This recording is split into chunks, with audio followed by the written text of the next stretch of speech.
ये भी आ चुका है, ये वाला ये वाला। तो ये वाला क्वेश्चन देखते हैं। अब इसमें क्या बोल रहा भाई, current sensitivity is increase by 20%। मतलब करंट सेंसिटिविटी जो बाद में थी, डैश बोल देता हूँ, तो वो कितनी बढ़ गई, 20% बढ़ गई। मैं शुरू में कितनी थी, इतनी थी, बाद में कितनी हो गई, 20% बढ़ गई। तो शुरू में फिर 20% ऐड हो गई, यानी कि 2/100 ऑफ IS। सही है, बेसिक मैथमेटिक्स है 10th क्लास की, ठीक। तो आई फाइनल सेंसिटिविटी कितनी हो गई, और इसको सॉल्व करोगे तो कितना आएगा बेटा, ये 0.2 यानी 1.2 IS, ठीक है। तो बाद की जो करंट सेंसिटिविटी कितनी हो गई, इतनी हो गई। रेजिस्टेंस भी बढ़ गया, रेजिस्टेंस भी बढ़ गया कितना, 25%। तो बाद का रेजिस्टेंस कितना हो गया है, शुरू में रेजिस्टेंस R था, कितना हो गया है, 25% बढ़ गया, तो प्लस 25% ऑफ R, ठीक ठीक। तो कितना हो गया बाद का R, ये कितना हो जाएगा 0.25 यानी कि 1.25 टाइम्स ऑफ दी R, ठीक है। पॉइंट में कर दिया मैंने, ठीक है, कोई दिक्कत नहीं, ठीक। अब वोल्टेज सेंसिटिविटी बाद की कितनी होगी, फॉर्मूला कितना है, इतना। तो बाद की वोल्टेज सेंसिटिविटी मतलब बाद का करंट सेंसिटिविटी डिवाइड बाय बाद का रेजिस्टेंस। तो बाद की वोल्टेज सेंसिटिविटी, बाद का करंट कितना है 1.2 IS, बाद का रेजिस्टेंस कितना है 1.25 R। ये क्या हो जाएगा IS अपॉन R, VS शुरुआत का, ठीक, शुरुआत का, ठीक। अरे ठीक, अब हमें क्या निकालना है, वोल्टेज परसेंटेज से निकालना, ऑप्शन से पता चल रहा है परसेंटेज निकालना है। तो परसेंटेज चेंज इन VS क्या हो जाएगा, final minus initial divided by initial into 100, ठीक है। इसको अलग अलग भी कर सकते हो, V डैश VS माइनस, इसको अलग अलग करो, ये 1 हो जाएगा, ठीक है, सेपरेट कर लिया, सही है। तो V डैश की वैल्यू ये पुट कर दूंगा, मतलब V dash VS dash divided by VS कितना आ गया 1.2 अपॉन 1 इंटू 100, सही है। अरे सही है, अब इसको सॉल्व कर लो, आंसर आ जाएगा। इसको सॉल्व कर लेंगे, आंसर आ जाएगा। कितना आएगा, इसको यहाँ पहुँचा दो, कितना हो जाए 1.2 माइनस 1.25 डिवाइडेड बाय 1.25 इंटू 100, तो कितना आएगा, ये कितना बचेगा माइनस 0.05, सही है ना। माइनस का 0.05 डिवाइडेड बाय 1.25 इंटू 100, डेसिमल से डेसिमल गया, 25 पंजे 125, तो ये कितना आ गया माइनस का 4%। इसका मतलब ऑप्शन क्या हो गया, डी हो गया। कैसे हो गया डी, कैसे हो गया डी, माइनस का साइन क्या बता रहा है, डिक्रीज, और हुआ कितना है 4%, तो option D is the answer. Got it, समझ गए सब, अरे सब समझ गए, तो नोट कर लो इसको जल्दी से। अगला सवाल देखेंगे, जब तक मैं अगला क्वेश्चन देख लूँ, थोड़ा सा दिमाग लगाएंगे। ये 2023 में आ चुका है, assertion reason.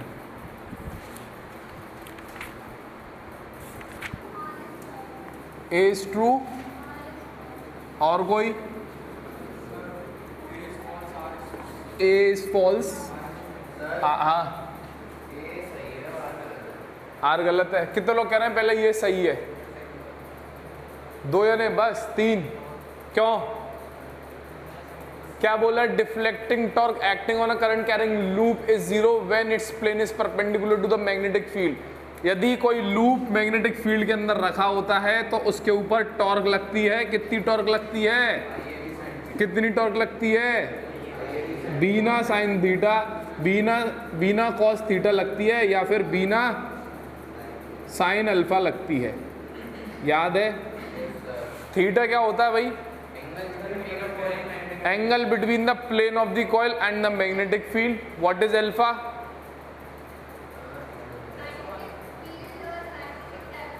Angle between the magnetic field and magnetic dipole movement, उसके बीच का होता है एंगल। यहाँ पर कौन सा एंगल की बात करी गई है, प्लेन, प्लेन की बात करिए तो ये वाला फॉर्मूले से हम एनालाइज कर लेंगे। अच्छा ये बताओ, ये टॉर्क जीरो कब होगी? टॉर्क बोला है ना जीरो, तो टॉर्क जीरो कब होगी? जब कॉस जीरो होगा। कॉस जीरो कब होता है? जब थीटा की वैल्यू 90 हो जाए, तभी तो कॉस 90 जीरो हो जाएगा ना। कॉस 90 जीरो हो गया तो टॉर्क जीरो हो जाएगा, टॉर्क जीरो हो जाएगी। इसका मतलब क्या है? पहला वाला बोल रहा है कि plane is perpendicular to magnetic field. Theta 90 का मतलब क्या है? थीटा किसके बीच का एंगल है? Plane of the coil and magnetic field. मतलब क्या है? मतलब plane of the coil is perpendicular to the magnetic field, तो थीटा 90 है, और थीटा 90 है तो टॉर्क जीरो हो गई। तो ये सही बात है। अरे यही तो बोल रहा है, torque is zero when plane is perpendicular, है कि नहीं? तो ये पहला तो सही हो गया, है कि नहीं? अच्छा क्लियर है सबको? अच्छा ये बताओ दूसरा वाला, डिफ्लेक्टिंग टॉर्क। अच्छा वेक्टर फॉर्म में क्या बताया था टॉर्क का? अरे आई एन ए क्या होता है? आई एम, अरे इसको अल्फा में लिखोगे तो B I N A sine alpha, और ये क्या होता था? एम एम एम, तो ए बी साइन अल्फा यानी कि ए क्रॉस बी। तो टॉर्क हमारा वेक्टर फॉर्म में क्या आता है? ए क्रॉस बी आता है। कॉपी में देखा था हमने, याद है? नहीं याद है? पढ़ लो भाई घर जाके, ठीक है? टॉर्क कितना होता था? एम क्रॉस बी, ठीक है? अब यहाँ क्या बोल रहा है? Deflecting torque acting on a loop जिसका मैग्नेटिक मूवमेंट एम है in a magnetic field is given by the dot product. ये स्टेटमेंट बोल रहा है कि टॉर्क होता है वो एम डॉट बी होता है, ऐसे बोल रहा है ये, लेकिन एम डॉट बी नहीं होता, एम क्रॉस बी होता है। तो ये स्टेटमेंट क्या हो गया? गलत हो गया। ये स्टेटमेंट ट्रू हो गया। ये CBSE 2023 में आ चुका है। ठीक है, तो आप इसका नोट कर लो, आपको करना है। क्लियर है सबको? निखिल क्लियर है?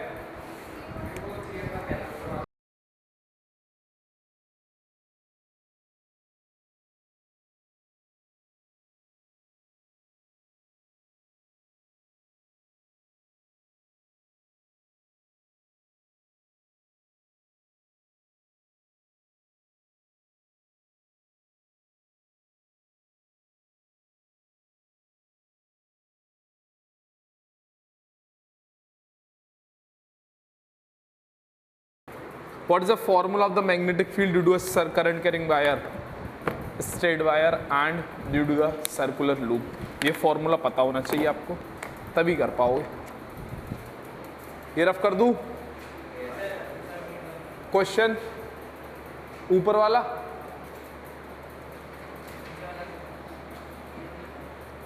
दो 2024 में आ चुका है ये क्वेश्चन। ट्राई करेंगे, 2 मिनट दे रहा हूं। फॉर्मूला देखो, इस वाले जो वायर है ये कैसा वायर है? लॉन्ग वायर है। इसमें लिख दिया एक पहली, a long straight wire. Long straight wire इसका मतलब ये इन्फिनिट वायर है। लॉन्ग का मतलब है इन्फिनिट वायर है। इस वायर में आपको करंट की डायरेक्शन और करंट की वैल्यू बतानी है, जिससे कि यहाँ पर जो मैग्नेटिक फील्ड हो जाए वो जीरो हो जाए। यहाँ पर जो मैग्नेटिक फील्ड है किसकी वजह से होगी? एक तो इस करंट कैरिंग लूप की वजह से होगी और एक इस वायर की वजह से होगी। समझ में आई बात? कैलकुलेट करो, कॉपी पलटो, फॉर्मूला देखो जल्दी। Magnetic field due to a circular loop की वजह से सेंटर पे मैग्नेटिक फील्ड का फॉर्मूला क्या होता है? फॉर्मूला क्या होता है?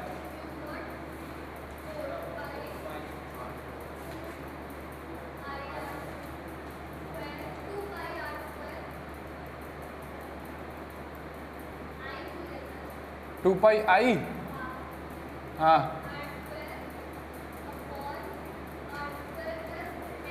ये तो एट एन एक्सिस होता है। यहाँ पर एक्स के वैल्यू सेंटर पे पूछा है, सेंटर पे कितना होता है? ये जो तुम फॉर्मूला बता रही हो ये तो ये वाला फॉर्मूला था कि यहाँ पर इस पॉइंट पर, यहाँ पर पूछिए सेंटर पे म्यू नॉट, बिल्कुल सही, mu not I upon 2r। अब इसको 2 पाई का मल्टीप्लाई 2 पाई का डिवाइड कर देंगे, जिससे क्या हो जाएगा, नीचे 4 पाई बन जाएगा। तो म्यू नॉट अपॉन 4 पाई 2 पाई आई अपॉन r बन जाएगा। समझ में आए? 2 पाई का मल्टीप्लाई क्यों किया? क्योंकि म्यू नॉट अपॉन 4 पाई बनाना था। ठीक है। और स्ट्रेट इनफाइनाइट वायर की वजह से कितनी होती थी? स्ट्रेट इनफाइनाइट वायर की वजह से कितनी होती थी?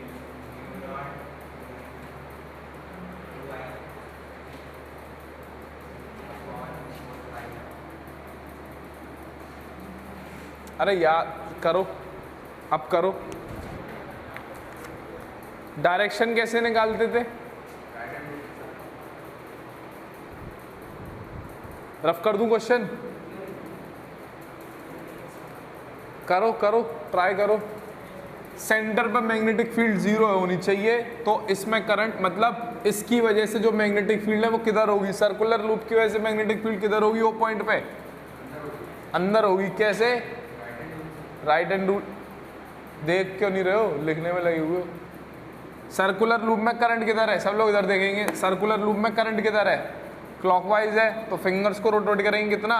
क्लॉकवाइज। तो थंब आ रहा है अंदर की तरफ, अंदर की तरफ। तो सर्कुलर लूप की वजह से ओ पॉइंट पर मैग्नेटिक फील्ड किधर आ रही है?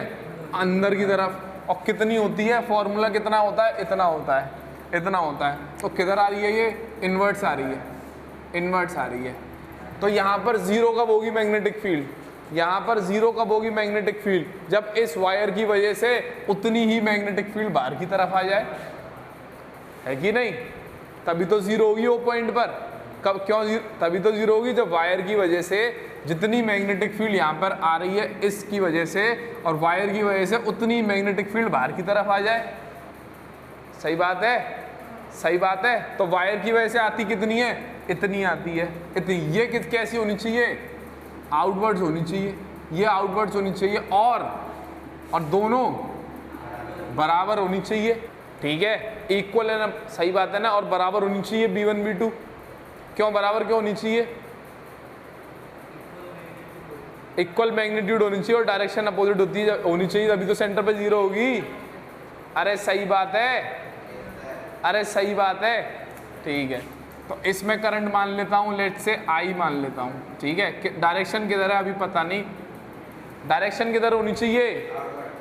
डायरेक्शन ऐसी, करंट ऐसा फ्लो करना चाहिए तार में से, या ऐसे फ्लो करना चाहिए? इधर फ्लो करना चाहिए या इधर फ्लो करना चाहिए? इधर करना चाहिए। तो क्यों भाई? इस सर्कुलर लूप की वजह से मैग्नेटिक फील्ड कहाँ है? अंदर की तरफ है। तो इस वायर की वजह से कहाँ होनी चाहिए? बाहर की तरफ होनी चाहिए। वायर की वजह से मैग्नेटिक फील्ड की डायरेक्शन कैसे बताते थे? थंब इधर, करंट इधर जा रहा है, करंट को रखते थे थंब की डायरेक्शन में, तो करंट इधर होगा, तभी तो मैग्नेटिक फील्ड बाहर की तरफ आएगी वायर की वजह से। नहीं आई बात समझ? वायर की वजह से मैग्नेटिक फील्ड की डायरेक्शन कैसे निकालते हैं? थंब को रखते हैं in the direction of the current, और फिंगर बताती है हमें डायरेक्शन ऑफ मैग्नेटिक फील्ड।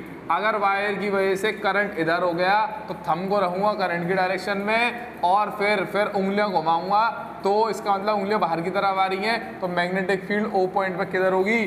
बाहर की तरफ होगी। किसकी वजह से? वायर की वजह से। और लूप की वजह से किधर है? लूप की वजह से अंदर है, तभी तो कैंसिल आउट करेगी। वायर की वजह से बाहर है, लूप की वजह से अंदर है, तो दोनों कैंसिल आउट तभी तो करेंगी। तो करंट ऐसे होना चाहिए ना, ऐसे होना चाहिए ना, मतलब towards the positive x axis होना चाहिए करंट। Got it? और दोनों का मैग्नीट्यूड बराबर होना चाहिए, तभी तो कैंसिल आउट करेगा। तो B1 बराबर B2, तो या B2 बराबर B1 है 6.28 इंटू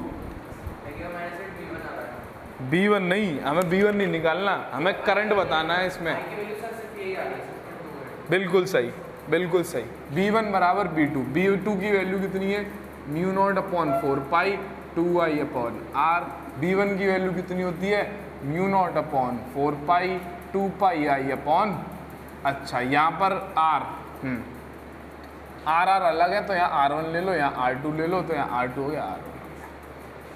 B2 क्या है भाई? B2 क्या है? Magnetic field due to a straight wire. Straight wire की वजह से फॉर्मूला क्या होता है? इतना होता है। R क्या होता है? R is a distance from the wire to the point where we need to find the magnetic field. तो R2 कितना हो गया? 20 सेंटीमीटर। तो R2 हो गया, इधर म्यू नॉट से म्यू नॉट के चला गया, तो R2 कितना हो गया? 20 सेंटीमीटर। और 2 पाई आई अरे यार यहाँ पर मैं I1 I2 लिख लेता हूँ, ठीक है। This is I2, this is I1 is equals to 1, तो यहाँ I1 हो जाएगा, यहाँ I2 हो जाएगा। This wire I am treating as 2, this loop I am treating as 1, ठीक है, ठीक है। B2 यानी कि 2 पाई I2 अपॉन R2, B1 यानी कि 2 पाई I1 अपॉन R1। 1 क्या है मेरा? कॉइल है, 2 क्या है मेरा? वायर है। तो बेटा I2 वायर में करंट कितना है ये निकालना है। R2 कितना है? वायर से O पॉइंट की डिस्टेंस दैट इज 20 सेंटीमीटर में लिखी रहने दी है क्योंकि कट जाएगी। देखते हैं I1 कितना है? I1 इज दी I1 मतलब करंट इन द लूप यानी कि 1 है। R1 कितना है? सेंटर पे यानी कि 10 सेंटीमीटर। 10 सेंटीमीटर सेंटीमीटर तो कट जाएगा, तो कोई दिक्कत वाली बात नहीं। तो 2 बचा, 2 से 2 बचा, तो I की वैल्यू कितनी आई? 2 पाई यानी कि 3.14 ले लो तो 6.28 ampere. This is I2 direction किधर आएगी? टुवर्ड्स पॉजिटिव एक्स एक्सिस होना चाहिए। समझ गए? कितने लोग समझ गए? कितने लोग समझ गए? क्या समझ नहीं आया है? B1 का फॉर्मूला मैं बता चुका हूं, क्या समझ नहीं आया? फॉर्मूला है ये B1 का, B1 का फॉर्मूला है। इसमें क्या समझ नहीं आया भाई? इसमें 2 पाई का मल्टीप्लाई मन से किया है। मन से बोलता है तू, मन से किया है, अभी मन से किया है। डिवाइड मल्टीप्लाई क्यों मन से किया है? क्योंकि 2 इंटू 2 पाई 4 पाई हो जाएगा, तो म्यू नॉट अपॉन 4 पाई बनाने के लिए हमें 2 पाई का मल्टीप्लाई 2 पाई का डिवाइड किया।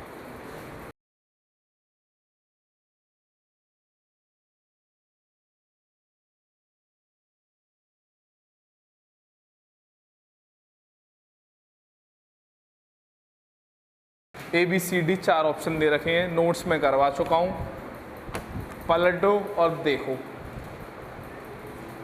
बताओ इसका आंसर। बता रहा हूं, मैं तो बता ही रहा हूं। पहले तो कॉपी पलटो। एक आर्टिकल कराया था एम्पियर सर्कुलर लॉ के बाद एक क्वेश्चन कराया था, the magnetic field due to a thick wire, याद है कुछ? हाँ, और ग्राफ भी बनवाया था। ग्राफ क्या बनवाया था? मैग्नेटिक फील्ड वर्सेस आर का एक ग्राफ बनवाया था।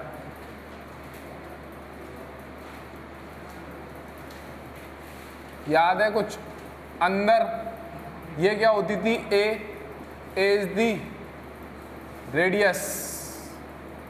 यदि आर की वैल्यू, अरे याद है, कुछ नहीं याद।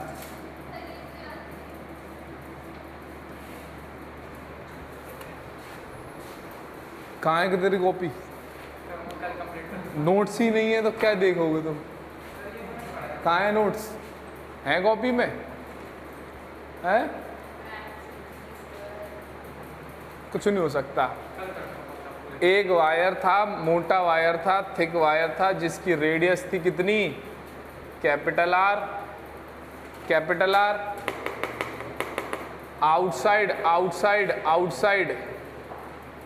आउटसाइड वाले पॉइंट के लिए मैग्नेटिक फील्ड ऐसे वेरी करती थी, इनसाइड वाले पॉइंट के लिए मैग्नेटिक फील्ड लीनियरली वेरी करती थी। तो यहाँ पूछा है, यहाँ कौन सा ग्राफ है? तो ये तो हो नहीं सकता, ये हो नहीं सकता, ये और ये होगा, ये और ये होगा। ए क्या है? ए इज द रेडियस, तो this C option is the right answer. क्यों? ये वाला हिस्सा दे रखा है ना, आउटसाइड द वायर पूछा है ना, variation of the magnetic field outside the straight infinite wire. Outside the wire है, इसका मतलब ये वाला पोर्शन पूछा है, ये वाला पोर्शन पूछा है, ये वाला पोर्शन ये हो गया, तो option C is the right answer, ये गिवन है। ए क्या है, ए इज द रेडियस है, ए इज द रेडियस है, तो ये आर और ये ए। इनसाइड पूछता तो ये वाला ये इनसाइड ऐसे बनता है, और ये वाला पोर्शन क्या है, आउटसाइड के लिए। याद है, अरे याद है, चलो ठीक है, पढ़ लो यार।